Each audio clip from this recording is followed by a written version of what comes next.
Alright, so in this video we're checking out the NewBeeDrone SavageBee pusher.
So if you missed the last video on the SavageBee 03, a few months ago, I don't remember exactly when it came out, it was pretty similar to this one. Basically, the SavageBee has this sort of toothpick style frame here, and the original one had 3-inch props. It was like, I think, on a 1S setup.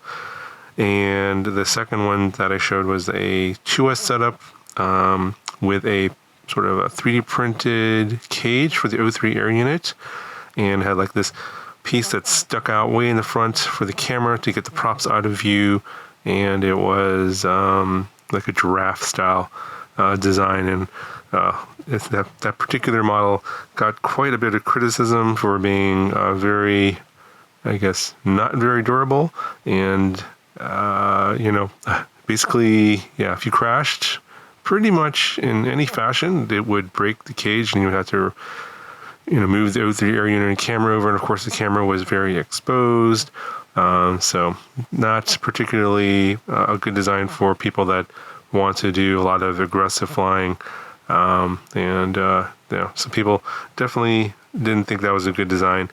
So NewBeeDrone went back to the drawing board on this and basically made a pusher version of this, and the reason they did that is so they can put the air unit down on the bottom here and then the camera out in front. They have this extension for the carbon plate on the top plate here, and also the main plate here. There's an extension that goes to the front, that holds the camera in place. So the camera is nice and solid, no vibrations. Of course, the camera is still very exposed, so I definitely recommend putting some sort of like one of these ND filters on here in case you do crash and you don't want to break the lens on your camera. But first, just want to show you quickly what comes in the box. You get a spare set of props, the Hurricane 3018x2, so still the same bi-bladed prop from a couple generations ago. And then you get a bag with a zip tie and some screws. Most of those screws are for the props, which I did not use. And then you get a few spare screws. I think that's for the 03 air unit. And now we get these new quick start guides here, and it does show the way the props should be installed and also some specs there. The motors are still the same, the 1202 11,420 kV motors, so those are unchanged. And the flight controller is also the same as well. The same, it's called the BeeBrane HDG4. I think it's 12S.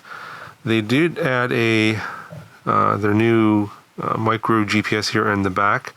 I did not test return to home on this one.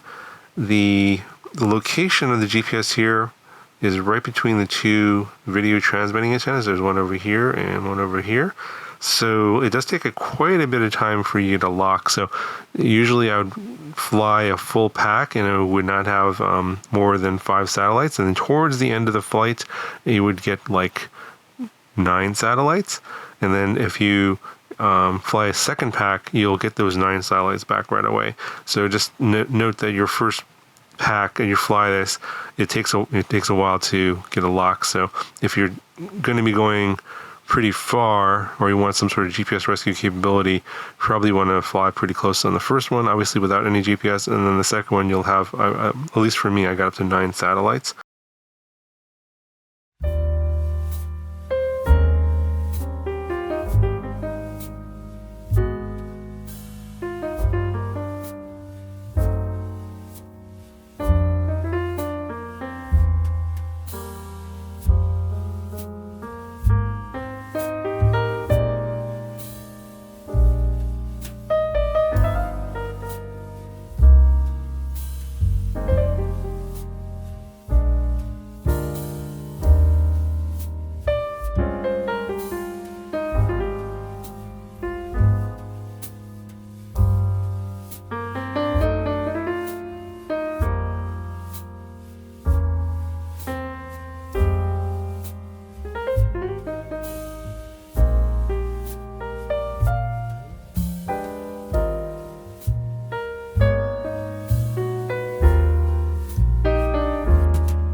So the flight time on this one, it depends on the battery you're using. I am using the 2S850 Tattoo.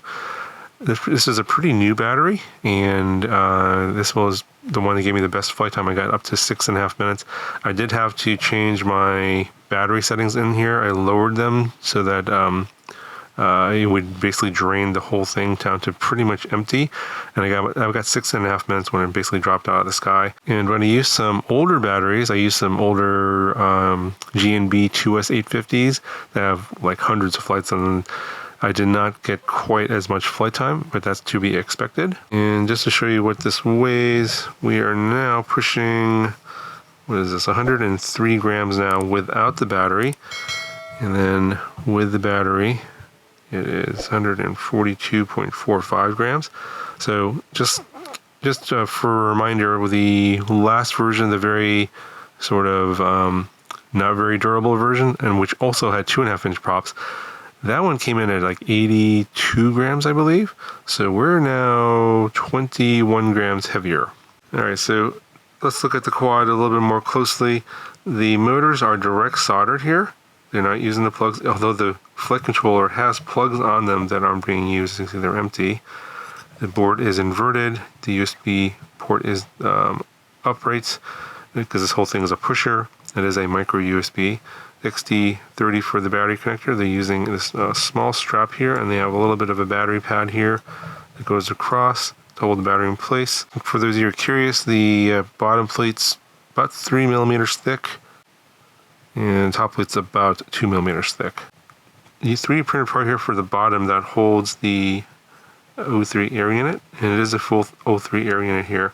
It would have been nice if they made another part that goes in the bottom here that had some landing feet to just give you a little bit more space between the bottom of the prop and the ground, because sometimes when you're taking off or landing, you might scrape a little bit of the props, and it's probably not going to come out on the camera, but I do have a little bit of prop scratches. Props didn't break, and I'm not using the screws either, so didn't have any issues with that, because I wouldn't recommend doing any kind of freestyle with this. I did try to do some like power loops or stuff like that, but it's so heavy compared to the amount of power you get from this setup that it drops really fast. So something to keep in mind once you put the 850 in there. Now you might be able to go to like a smaller battery, like a 550, and maybe get away with that, but I didn't really feel like this was something that I would use for freestyle anyway. I think this is going to be more like a cruiser and park flyer. It is pretty quiet, not too noisy. So I was flying around people out of the park and didn't have too many issues. I actually didn't have any issues. No one bothered me. So they did add these bumper guards here for the back and the front. And in the back, the antenna holder is built into the arm bumper here. So it's kind of nice. It would have been nice if they had some a little bit longer antennas so that this could be a little bit further, but obviously they just wanted to keep it there. I didn't have any issues with range. I did fly as far as I wanted to, but it would have been nice to extend that out a little bit and also further away from the GPS. I would have put the GPS over here because I left the battery let go about right here, and then I would put a 3D print over here over this camera area and then put that GPS over here instead of in the back, get it further away from the video transmitter antennas. So feedback that I'll give to NewBeeDrone.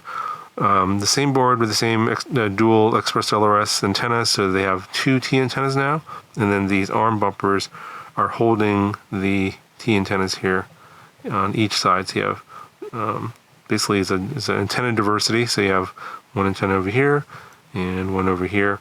Again, you can see some of the DVR footage. I'll link a bunch of those extra clips down in the video description. You can determine for yourself what you feel like the range is. But again, at a maximum of 6.5 minutes of flight time, you're not going to get far. So this is mainly just a park flyer, in my opinion.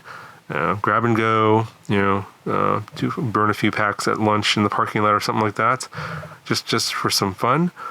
And I like the pusher setup. I feel like the pushers are the way to go because you have nothing below the prop thrust that's causing kind of prop wash or interference that you would normally look when you have the arm in the way. So The tune is very good out of the box, of course. Yeah, the only thing is I wish they had some sort of landing feed here. Basically, I could have it come out of the corners like this, and just a little bit of extension so that it raises this up, and also maybe even something that's like maybe printed out of TPU, so it has a little bit of flexibility so that it kind of cushions the landing, because you are landing on the O3 air unit. And maybe I'll just put some foam here on the bottom, but yeah, some landing feet would be ideal, and something that is flexible to sort of take some of the brunt of the vibrations, because I don't think you'll want to be landing on this O3 air unit very hard often. That's probably not going to be good for it in the long term. Anyway, definitely overall I think a lot better than the last version with 2.5-inch props and a very exposed camera, and also not very crash worthy. This one definitely I think is going to be better at crashes, but again, the camera's still exposed. I don't think this would be my first choice for a micro freestyler. Something with a little bit better camera protection probably would be better, although you could probably make some 3D printed parts, something like that, to protect the camera more. But at this weight, I think I would limit this to pretty much cruising around. And for that, I think it does pretty well. Pretty good video, no jello, pit tune's pretty good, so can't really complain too much about their flight characteristics. I thought overall pretty good for what it is. So keep that in mind. I'll put a link in the description if you guys want to check it out. That'll do for this video, and I'll talk to you in the next one.